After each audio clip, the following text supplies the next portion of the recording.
में एक special immunisation centre खोला जाएगा और 31 अगस्त तक जिनको जहां वहां ज्वाइन करना है जिस जगह पर भी, सिर्फ उन्हीं के लिए ये अलाउ किया जाएगा।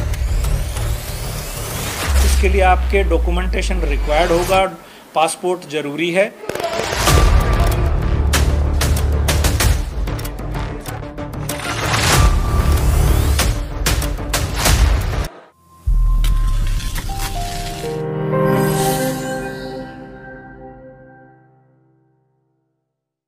केंद्र सरकार ने विदेश यात्रा पर जाने वालों के लिए वैक्सीन की नई गाइडलाइन जारी की। विदेश यात्रा पर अगर कोई जा रहा है तो पहली खुराक के 28 दिन के बाद कभी भी कोविशील्ड की दूसरी डोज ली जा सकती है। वैसे कोविशील्ड के लिए केंद्र सरकार ने पहली डोज और दूसरी डोज के बीच 12 से 16 हफ्ते का गैप रखा है। इसमें कहा गया है कि विदेश यात्रा के लिए सिर्फ कोविशील्ड वालों को ही वैक्सीनेशन सर्टिफिकेट दिया जाएगा। इस सर्टिफिकेट पर पासपोर्ट नंबर का भी जिक्र होगा।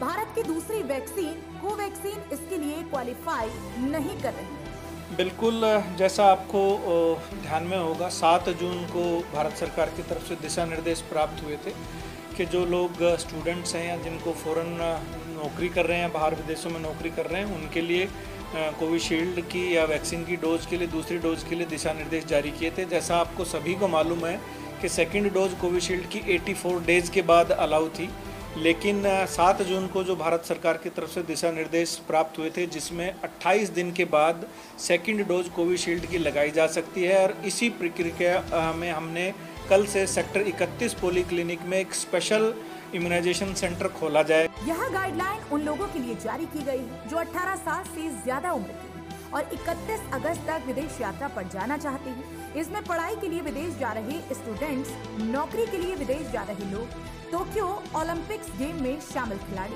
और उनके साथ जाने वाला स्टाफ शामिल है। ये व्यवस्था इन्हीं के लिए की गई, जिसमें जो स्टूडेंट्स विदेश जाना चाहते हैं पढ़ाई के लिए, जिन भाइयों की या बहनों की या किसी भी अन्य कर्मचारी की विदेश में नौकरी है जॉब पर्पज़ के लिए, या एथलीट्स, स्पोर्ट्स पर्सन या कोई इंडियन कंटीजेंसी जो सरकार की तरफ से वहाँ जा रही है पार्टिसिपेट करने के लिए, सिर्फ ये 3 कैटेगरी जो है भारत सरकार की तरफ से अलाउ करी गई हैं, जिनको हम 28 दिन के बाद अगर सेकंड डोज कोविशील्ड की ड्यू बनती है तो वो दी जाएगी।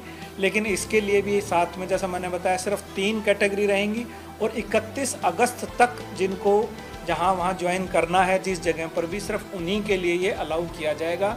इसके लिए आपके डॉक्यूमेंटेशन रिक्वायर्ड होगा, पासपोर्ट ज़रूरी है। पासपोर्ट की आपकी आईडी जो सर्टिफिकेट मिलेगा उसमें एंटर की जाएगी। साथ ही आपका जो डॉक्यूमेंट होगा, या तो आपको स्टूडेंट वीज़ा जो मिलेगा और आपका एडमिशन के डॉक्यूमेंट्स चाहिए, और जॉब अगर आपको कोई ऑफ़र की गई है या वहाँ पर आप जॉब करते हैं तो वो आपको प्रूफ देना पड़ेगा। और ऐसे ही एथलीट्स या स्पोर्ट्स पर्सन को अपनी स्पोर्ट्स मीट का हवाला या इंडियन कंटीजेंसी को वो डॉक्यूमेंट्स देने पड़ेंगे। यहाँ मैं फिर बता रहा हूँ, ये सिर्फ 3 कैटेगरी अलाउ करी गई हैं और ये सेक्टर 31 पोली क्लिनिक में कल से स्पेशल इम्यूनाइजेशन सेशन विदेश जाने वालों के लिए इन 3 कैटेगरी के लिए निर्धारित और स्टार्ट किया जा रहा है। वैसे तो कोविशील्ड की 2 डोज के बीच 12 से 16 हफ्ते का गैप का नियम है, लेकिन इस कैटेगरी में विदेश जाने वालों को जल्द ही दूसरी डोज लग सकती है। अथॉरिटी देखेगी कि पहली डोज को लगे हुए 28 दिन हो गए हैं या नहीं। जल्द ही इस कैटेगरी में विदेश जाने वालों के लिए ये खास व्यवस्था कोविन प्लेटफॉर्म पर भी दिखाई देगी। हरियाणा वरदान के लिए गुरुग्राम से चंदन राघव की रिपोर्ट। देश व प्रदेश की खबरों को सबसे पहले देखने के लिए हरियाणा वरदान चैनल को सब्सक्राइब करें, लाइक करें व शेयर करें।